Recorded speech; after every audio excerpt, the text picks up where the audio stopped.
ভোটের পরিবেশ বিঘ্নিত করার জন্য ছাত্র শিবির একটি পায়তারা করেছে, পেপার ছাপানো হয়েছে। আমরা মনে করি এটা কোনো একটা গোষ্ঠীকে প্রশাসন আলাদা করে সুবিধা দেওয়ার জন্যই করেছে। আমরা প্রত্যাশা করি বিশ্ববিদ্যালয় প্রশাসন আমাদেরকে একটি অবাধ, সুষ্ঠু, নিরপেক্ষ নির্বাচন উপহার দিবেন।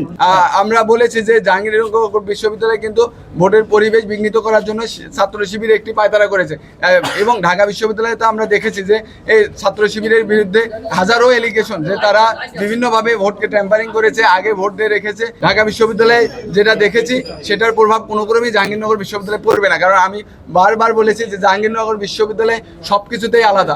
আমাদের বিশ্ববিদ্যালয়ের শিক্ষার্থীরা চিন্তা চেতনায়, কালচারে সব কিছুতে আলাদাভাবে বেড়ে ওঠে। প্রগতিশীল শিক্ষার্থী তারা অবশ্যই কোনো এইরকম অন্ধ বা আমাদের পরাজিত শক্তিকে এখানে আশ্রয় দেবে না, কখনোই দেয়নি। আমরা 90-এ দেখেছি যে জাহাঙ্গীরনগর বিশ্ববিদ্যালয়ে যতগুলো নির্বাচন হয়েছে সবগুলোতেই জাতীয়তাবাদী ছাত্রদল নিরঙ্কুশ জয়লাভ করেছে। আমরা আজকে 2025-এ এসেও আশাবাদী যে ছাত্ররা, শিক্ষার্থীরা তাদের আশা আকাঙ্ক্ষার প্রতীক এবং আস্থার ঠিকানা হিসেবে জাতীয়তাবাদী ছাত্রদলের প্যানেলকেই বেছে নেবেন। জীবনের সব আয়োজন এখানে একসাথে।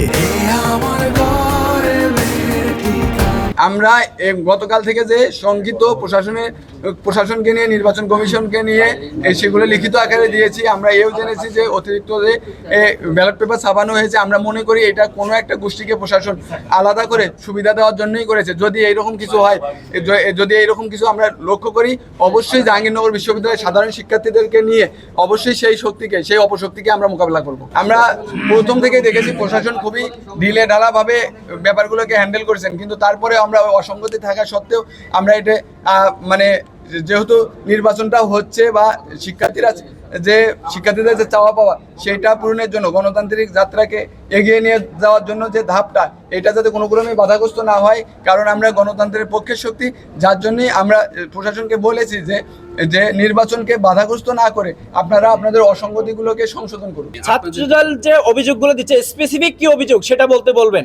আমাদের বিশ্ববিদ্যালয় সভাপতি কারো কাছে গতকাল রাতে নির্বাচন কমিশনে গিয়েছিলেন, শুধু অবজারভার যে রাখা হবে কি হবে না, পুলিং এজেন্টের বিষয়ে কোনো সিদ্ধান্ত দিচ্ছে না, নির্বাচন কমিশন এ বিষয়ে কথা বলতে গিয়েছিলেন, এছাড়া আর কোনো কিছুই নয়। আমরা প্রত্যাশা করি বিশ্ববিদ্যালয় প্রশাসন আমাদেরকে একটি অবাধ, সুষ্ঠু, নিরপেক্ষ নির্বাচন উপহার দিবেন। যদি সেটা শেষ পর্যন্ত বিশ্ববিদ্যালয় নির্বাচন কমিশন আমাদেরকে এনশিওর করতে পারেন, তাহলে অবশ্যই একটি নির্বাচন প্রক্রিয়ায় যে জয় পরাজয় থাকতেই পারে। যদি সুষ্ঠু, অবাধ, নিরপেক্ষ নির্বাচন আমরা লক্ষ্য করি, তাহলে অবশ্যই আমরা জয় পরাজয় যেটা হয়ে মেনে নিব।